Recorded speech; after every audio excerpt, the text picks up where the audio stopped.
พ่อผู้ศรีวิไลพาน้องปรารถนากับน้องธิดาลาวยกขัน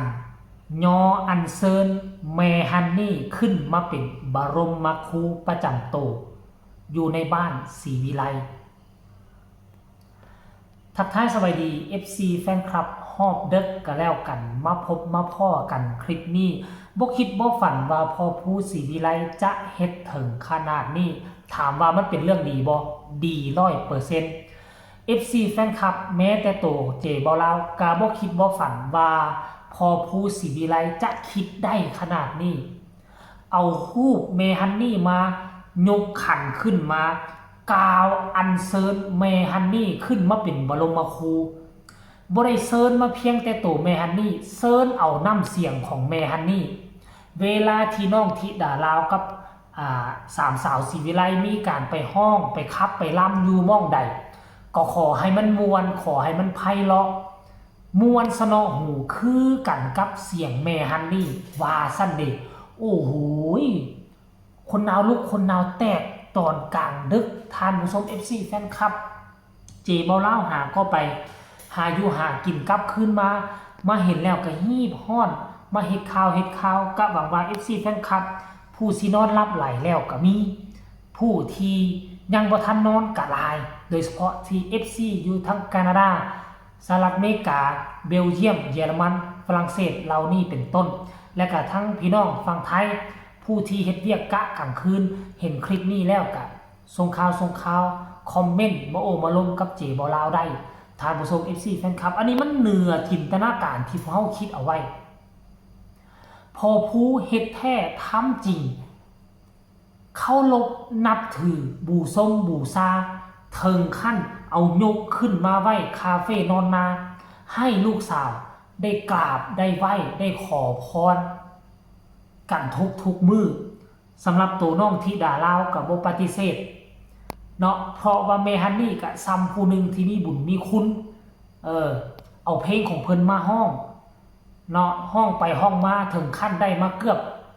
จะเต็มอัลบั้มเลยท่านผู้ชม FC แฟนคลับเรื่องราวเรานี่มันบ่แม่นเรื่องบังเอิญมันเป็นเรื่องที่ไผ่จักคนหนึ่งซุกยู่พักดันใส่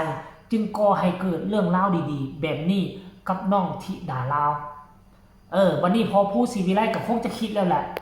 มันบ่แม่นเรื่องบังเอิญได้ปะเนี่ยพอผู้กับเป็นคนมีของเด้เป็นคนมีคู่เด้เพิ่นก็ฮู้จักเบิ่งจักสังเกตในเมื่อมันดึงเขามาหากันแล้วเฮาก็อัญเชิญเพิ่นมาเป็นบรมครูประจำโตน้องธิดาลาวสาแล้วกันแล้วกราบไหว้นบขอพรเอามาอยู่ในคาเฟ่นอนนาอยู่เฮือนอยู่ซ่านบ่จำเป็นต้องเดินทางไปไกลแล้วบัดนี้น่ะเกิดเรื่องอย่างขึ้นมากก็อยากขอพรกับขออยู่นั่งคาเฟ่นอนนานี่จุดธูปจุดเทียนหาสิ่งลี้ลับสิ่งที่มองบ่เห็นบ่หมายความว่ามันบ่มีเด้อ FC แฟนคลับให้ทุกคนไปเบิ่งคลิปนี้สักก่อนแล้วจึงมาพ้อกันในช่วงต่อไปชมพร้อมๆกันเลยมื้อนี้ลูกหลานซื้อหยังมื้อนี้ลูกหลานซื้อธิดาลาวศรีวิไลปรารถนาศรีวิไลได้มาขออัญเชิญบอกต่อได้มาขออัญเชิญเอารูปของแม่ฮันนี่รูปของแม่ฮันนี่พร้อมกับย่านพิเศษของแม่ฮันนี่พร้อมกับย่านพิเศษของแม่ฮันนี่พร้อมกับพลังเสียงของแม่ฮันนี่พร้อมกับพลังเสียงของแม่ฮันนี่พร้อมกับความเมตตาของแม่ฮันนี่พร้อมกับความเมตตาของแม่ฮันนี่เข้าสู่บ้านศรีวิไลเพื่อปกปักรักษาน้องหยังล่ะน้องธิดาลาวศรีวิไลน้องปรารถนาศรีวิไลพ่อผู้ศรีวิไลแม่พึ่งศรีวิไลมื้อนี้ผู้ขาทั้งสองขอเพิ่งบุญญาบารมีของแม่ฮันนี่เพราะว่าสิเป็นการร้องการรำการฟ้อนการแสดงขอให้แม่ฮันนี่จงประสิทธิ์ประสาทอำนวยอวยพรให้กับลูกกับหลานบ้านศรีวิไลเฮ็ด แล้วก็สำเร็จ เฮ็ดแล้วก็สำเร็จ ไปแสดงทางใด ก็ไปแสดงทางใด ก็ขอให้ย่านแม่ฮันนี่ ก็ขอให้ญาติแม่ฮันนี่ จงนำปกป้องคุ้มครอง จงนำปกป้องคุ้มครอง นี่ ขอให้ครอบครัวศรีวิไล ของพวกผู้ขาถือ ของพวกผู้ขาเทิน มื้อนี้พอถือว่าพอรับเอาขันดอกไม้มู่เจ้าแทนแม่ฮันนี่เด้อบัดนี้เด้อรับเอาขันดอกไม้มู่เจ้าแทนแม่ฮันนี่ถือว่าแม่ฮันนี่ตอนนี้มาเป็นบรมครูอยู่ปกปักรักษามู่เจ้ามาเป็นบรมครูเพื่อประสิทธิ์ประสาททรัพย์วิชาต่างๆให้กับพวกมู่เจ้า โดยเฉพาะการแสดงการร้องการล่ำก็ขอเป็นตัวแทนของแม่ฮันนี่ให้พวกเจ้าเนี่ยมีความตั้งมกตั้งใจแล้วก็เฮ็ดอันใดก็ให้ขอสำเร็จการแสดงด้านหน้าเวทีก็ขอจะมีคนนิยมชมชอบมีคนหักคนแพงทำการแสดงบ่ว่าสิร้องเพลงใดก็ขอให้เรียนไหลขึ้นสายน้ำนับจากนี้ต่อไปพวกเจ้าคือลูกหลานของบ้านศรีวิไลเต็มโตและเป็นลูกศิษย์ลูกหาเป็นลูกเป็นหลานของแม่ฮันนี่ไปได้โตพร้อมพอถือว่าพอรับแทนแม่ฮันนี่เด้อวันเอาซาธุ พระภูมิเจ้าทีเจ้าปู่เจ้าย่าเจ้าตาเจ้าย่ายค่ะ ป้อง เปิดทางเปิดป้องเปิดทางให้แม่ฮันนี่เด้อเพิ่นเป็นแม่ใหญ่เป็นครูบาอาจารย์ทางด้านการร้องการล่ำบัดนี้ค่ะให้อนุญาตเขามาในบ้านศรีวิไลของเฮาเขามาแล้วค่ะให้มานำกลุ่มนำหุ่มนำปกนำป่องนำสู้นำทรงลูกหลานบ้านศรีวิไลให้มีแต่สิ่งใดๆดีๆให้เจริญรุ่งเรืองเหลื่อมขึ้นบัดนี้ไปทางใดก็ให้มีแต่คนหักคนเมตตาสาธุสัพเพสัพเพ นั่นคือคลิปวินาทีที่พอผู้ศรีวิไลพาน้องธิดาลาวกับน้องปรารถนาทำพิธีขึ้นมาลักษณะคันชิเว่าว่าอันเซิญกับว่าแมนอันเซิญเรียกห้องเนาะคนพวกเฮานี่นะเวลาเสียชีวิตไปแล้วคันถ้าเฮาบ่จุดธูปจุดเทียน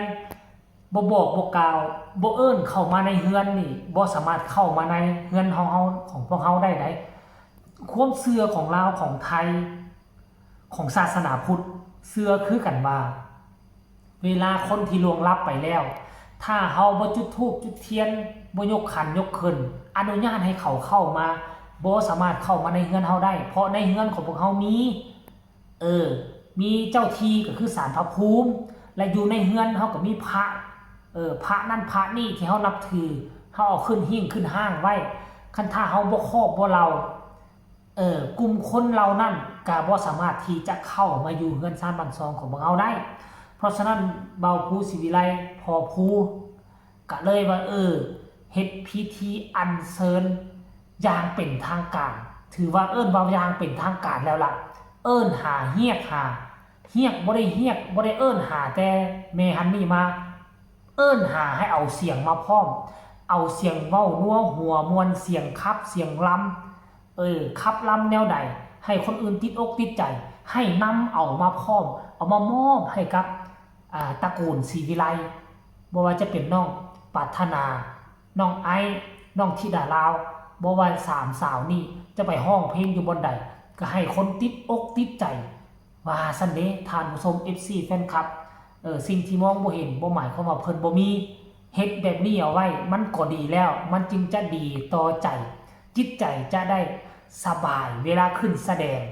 ผู้ใดเจอปัญหาก็จะได้คิดถึงแม่ฮันนี่ว่าอย่างน้อยๆก็ยังมีแม่ฮันนี่พร้อมที่จะยืนเคียงข้างเป็นตัวช่วยกระตุ้นเป็นตัวช่วยผลักดันท่านผู้ชม FC แฟนคลับคลิปนี้เจบ่เล่าก็น่าจะฝากฝังเอาไว้ก่อนนอนเพียงซ้ำนี้ก็แล้วกันใครมีคำตำหนิติชมคำคิดคำเห็นก็ส่งข่าวมาใต้คอมเมนต์พบกันใหม่ในคลิปหน้าสำหรับคลิปนี้สบายดี